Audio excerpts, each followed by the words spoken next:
India இந்துக்களுக்கு மட்டுமே என்று சொன்னால், இந்தியாவை படைத்தது இந்து கடவுள் என்றால் வெளிநாட்டை படைத்தது யார்? இந்து மதம் என்றால் இந்திய மதம் என்று பொருள். உலகில் எங்கும் அமெரிக்க மதம், இங்கிலாந்து மதம் என்று ஒன்றுமே இல்லை. இப்படி நாம் பார்க்கும்போது கடவுள் பலராக தெரியும். எல்லா கடவுளும் ஒன்றுதானே? இல்லை, எல்லாருக்கும் ஒரே கடவுள். உங்க பெயர் கிறிஸ்தவ பெயரா தெரியலையே. உங்க அப்பாவுக்கு நீங்களா பேர் வச்சீங்க? ஐ அப்ஜெக்ட் திஸ் யுவர் ஆனர். இல்லையா, நான் ஒரு உதாரணத்துக்கு தான் கேட்கிறேன். Your honour. பப்ளிக் ப்ராசிக்யூட்டர், உங்க ஆன்சர்? என்னங்க நீங்க பேசுறது குதர்க்கமா இருக்க. அப்பாவுக்கு புள்ள எப்படி பேர் வைக்க முடியும்? அதே தான் நானும் கேட்கிறேன். கடவுளுக்கு மனிதர் பெயர் வைக்க முடியாது.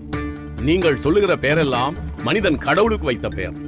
இயேசு என்று பெயரிடுவாயாக என்று பிதாவின் இடத்திலிருந்து கட்டளை வந்தது. இம்மானுவேல் என்று அழைக்கப்படுவார் என்றும் பிறப்பதற்கு முன்பாகவே பெயர் வைக்கப்பட்ட ஒரே கடவுள் இயேசு கிறிஸ்து. இந்து பெயர், கிறிஸ்தவ பெயர் என்று ஒன்று கிடையாது.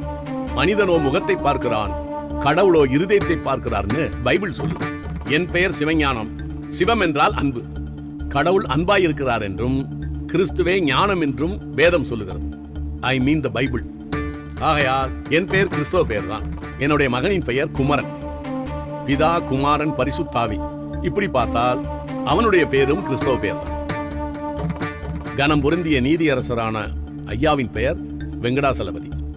வெம் என்றால் பாவம், கடம் என்றால் கடப்பது, சலம் என்றால் மலை. உதாரணம் ஹிமாச்சலம், விருதாச்சலம். பதி என்றால் புருஷன், மலையின் மேல் பாவத்தை கடந்த புருஷன் அர்த்தம்.